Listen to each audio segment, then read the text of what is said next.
Saben ustedes que el Papa León, nuestro Papa actual, León XIV,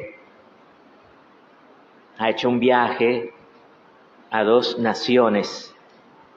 Un viaje que en realidad lo tenía planificado Francisco. Pero por el motivo que llevaba a Francisco a hacerlo, entonces el Papa León quiso también hacerlo. Y quiso viajar a Nicea, que actualmente creo que prácticamente ha desaparecido como ciudad. Era una ciudad importante en su época. Hoy en día prácticamente ha desaparecido. Queda dentro de Turquía. ¿Y por qué viajó el Papa allá? Porque se cumplen 1700 años del primer concilio ecuménico de la Iglesia Católica que se realizó en Turquía, allí en Nicea. Claro, en aquella época no existía Turquía, obviamente. Todo eso era parte del Imperio Romano. Es más, el emperador Constantino viajó hasta allá, a Nicea. Y fue el emperador el que convocó este concilio. ¿Por qué lo convocó? Poco antes, el emperador había dado el edicto de Milán, donde había declarado la libertad para los cristianos ejercer su religión. Porque antes era una religión perseguida. ¿Por qué era una religión perseguida?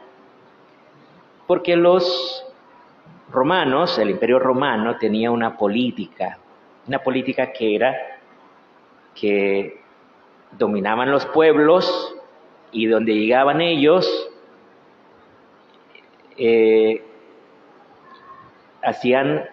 se apropiaban de los dioses, o sea, daban culto a los dioses de los lugares donde iban,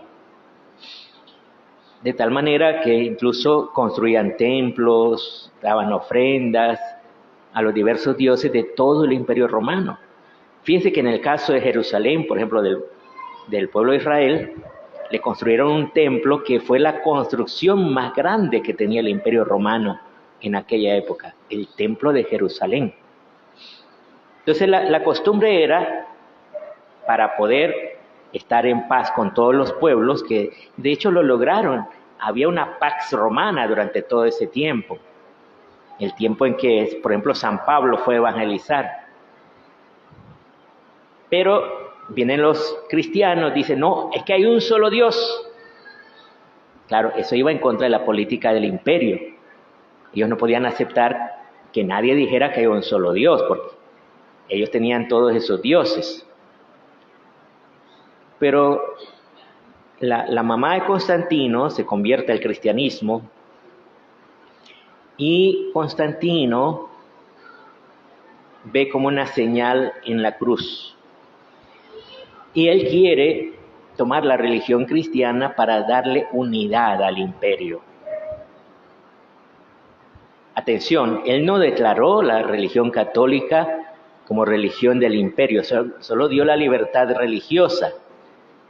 Pero en ese plan que él tenía de poner a la religión cristiana como la unidad del imperio, había un problema. El problema era que el cristianismo estaba dividido.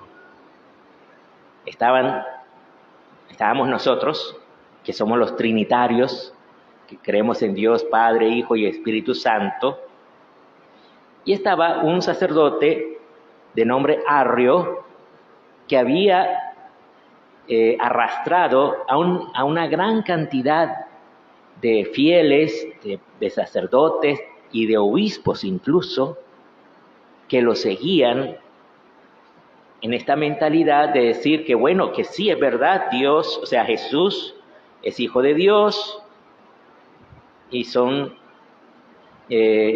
tenemos que darle el mismo culto, pero Arrio decía, pero Jesús no fue engendrado por el Padre, sino que fue creado. Nosotros en el credo decimos engendrado, no creado, porque así es. Jesús fue engendrado, es hijo de Dios, no es criatura de Dios.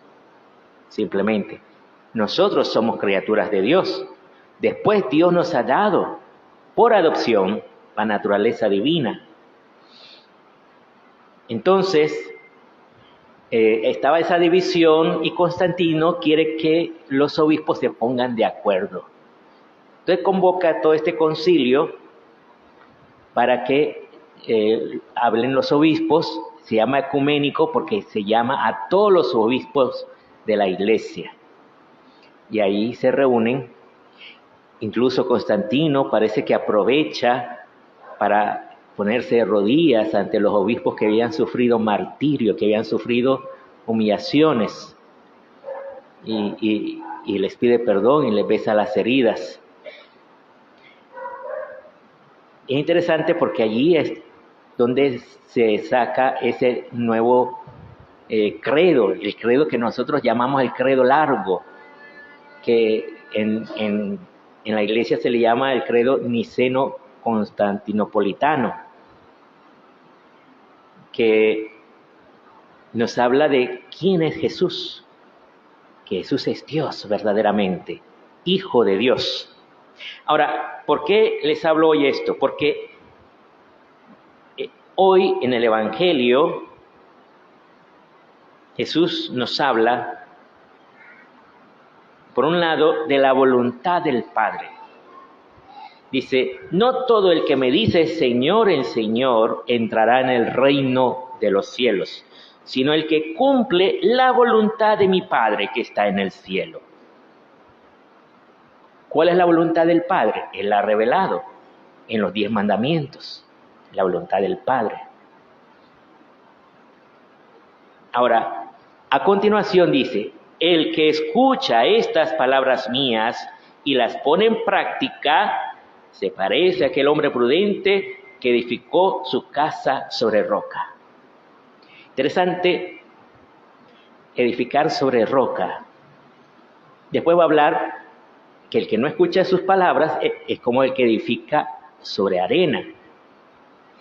Entonces dice, cuando vienen los vientos, las tormentas, y dan contra su casa, que es, diríamos, su vida, el que está edificado sobre roca se sostiene. O sea, un buen cimiento sostiene una casa. Pero si la casa está edificada sobre arena, la arena no es mala, la arena incluso es un material de construcción, pero hay que combinarla con otras cosas para que sirva.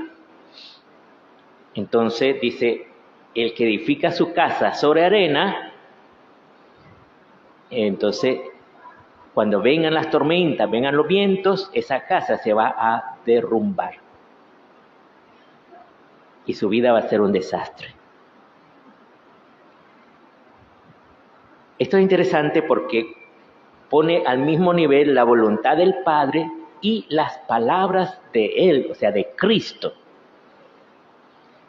O sea que nosotros estamos llamados a obedecer tanto la voluntad del Padre reveladas en esos 10 mandamientos, como las palabras de Cristo que se nos revela en el Evangelio y en la enseñanza de la Iglesia. Entonces, esto es lo que nos lleva al reino de los cielos, a entrar al reino de los cielos.